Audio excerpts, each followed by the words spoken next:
आदाब, मैं मोहम्मद अब्दुल्ला। आप देख रहे हैं देहाती आवाज़। केंद्रीय वित्त मंत्री निर्मला सीतारमण के बजट भाषण के बाद पीएम मोदी ने बजट पर अपनी प्रतिक्रिया देते हुए कहा कि ये बजट किसान एवं मध्यम वर्ग के सपनों को पूरा करेगा। इस वर्ष का बजट भारत के विकास पथ में नई ऊर्जा का संचार करता है। लेकिन बजट के दस्तावेजों को गौर से देखें तो अमृतकाल के इस बजट में कृषि मंत्रालय का बजट घट गया है। जिस खेती ने कोविड काल में पूरे देश की अर्थव्यवस्था को संभाला, उससे जुड़ी कई योजनाएं बंद हो गईं, जबकि कई योजनाओं के बजट में कटौती की गई है। आम बजट 2023-24 के मुताबिक कृषि मंत्रालय का बजट पिछले साल लगभग 1,33,000 करोड़ रुपए था, जो इस साल घटकर 1,25,000 करोड़ रुपए रह गया है। कृषि एवं किसान कल्याण विभाग के लिए पिछले साल 1,24,000 करोड़ रुपए के बजट का प्रावधान था, जबकि इस साल 1,15,532 करोड़ रुपए का बजट रखा गया है। ये कटौती करीब 6.8% बैठती है। कृषि अनुसंधान एवं शिक्षा विभाग का बजट 8,513 करोड़ रुपए से बढ़ाकर 9,504 करोड़ रुपए किया गया है। इसके बावजूद कृषि मंत्रालय का कुल बजट पिछले साल के बजट अनुमान से 5.6% कम है। इस कटौती के अलावा किसानों की उपज का बेहतर दाम दिलाने और खेती को घाटे से उबारने का कोई रोड मैप भी बजट में नजर नहीं आया। वित्त मंत्री के बजट भाषण में एग्री स्टार्टअप और डिजिटल एग्रीकल्चर का जिक्र ज़रूर सुनने को मिला, लेकिन बजट कटौती की मार खेती से जुड़ी जिन योजनाओं पर पड़ी, उनमें प्रधानमंत्री फसल बीमा शामिल है। इस योजना का बजट पिछले साल 15,500 करोड़ रुपए था, जो घटकर 13,625 करोड़ रुपए रह गया है। उम्मीद लगाई जा रही थी कि पीएम किसान सम्मान निधि की धनराशि में बढ़ोतरी की जाएगी, लेकिन ऐसा कुछ नहीं हुआ, बल्कि पीएम किसान योजना के बजट को 68,000 करोड़ रुपए से घटाकर 60,000 करोड़ रुपए कर दिया गया है। इसी तरह राष्ट्रीय कृषि विकास योजना का बजट 10,433 करोड़ रुपए से घटकर 7,150 करोड़ रुपए रह गया है। पिछले साल केंद्र सरकार ने हरित क्रांति से जुड़ी कई योजनाओं को बंद कर कृषोन्नति योजना शुरू की थी। इसके बजट में भी कटौती की गई है। इसका बजट पिछले साल 7,183 करोड़ रुपए से घटाकर इस साल 7,066 करोड़ रुपए निर्धारित किया गया है। खेती से जुड़ी कई योजनाएं केंद्र सरकार ने बंद कर दी हैं या फिर बेहद मामूली बजट रखा है।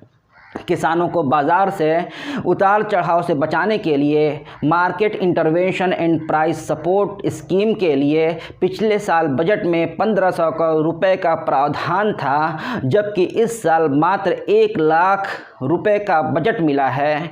यही हाल प्रधानमंत्री अन्नदाता आय संरक्षण योजना का है। पिछले साल इसका बजट मात्र 1 करोड़ था, जो खर्च नहीं हुआ। इस साल केवल 1 लाख रुपए का बजट मिला है। National beekeeping honey mission का भी यही हाल है। पिछले साल इसका बजट 100 करोड़ रुपए था, जो इस साल मात्र 1 लाख रुपए रह गया है। किसानों को पराली जलाने से रोकने की योजना भी ठंडे बस्ते में जा चुकी है। इस योजना के लिए कोई बजट नहीं है। जलवायु परिवर्तन के मुताबिक खेती की योजना भी बजट में कटौती का शिकार हुई है। पिछले साल इस योजना के लिए 40 करोड़ रुपए का बजट था, जबकि इस साल इसके लिए कोई बजट नहीं है। बजट आवंटन की स्थिति से स्पष्ट है कि ये योजनाएं बंद हो चुकी हैं या फिर बंद होने के कगार पर हैं।